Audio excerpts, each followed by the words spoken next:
in the middle of Virginia, about an hour west of Richmond, right on this sort of idyllic, Main Street, Virginia.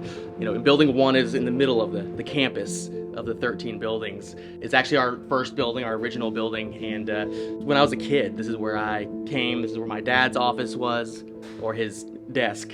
So, he's right back there right now, just ringing in tickets from the previous weekend. When it comes down to it, it's nothing fancy. It's a furniture store, and we sell tons of items from all over the world and all over America. And we have these huge tobacco warehouses, everything from the basement all the way up to the 3rd or 4th floor, full of sofas, consoles, just pretty much anything that could be in your home. Hopefully we have it, and if you can't find it, we always are getting in new things. Eventually when I could pull my weight, I helped out with the rugs, and whether it's rolling them up for customers, lifting them, helping unload the containers in high school, things like that. And eventually after college at SMU, I am full-time now. So that's been, 8 years ago, and been president for about 3 or 4 years, and kind of got to do it all. A lot of memories in here.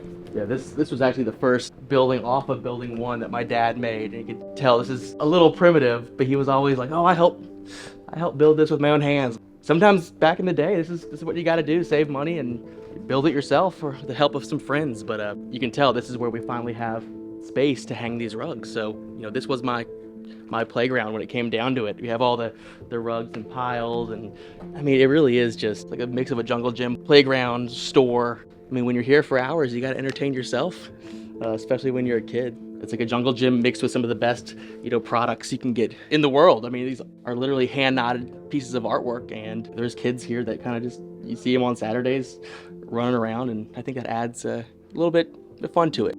I've always, sort of been into the aesthetics and, interior design, and obviously I've always wanted a really cool house. That's just part of, I kind of live it and breathe it here. Like, I've always had the coolest furniture, had the coolest rugs, because that's, part of the family business. So I've always kind of been known for having all these cool items that go into a home, and just finally being able to have a house on Monument, especially that house, is just, it is kind of a dream come true. It's sometimes you don't really know what the dream is until it comes right in front of you.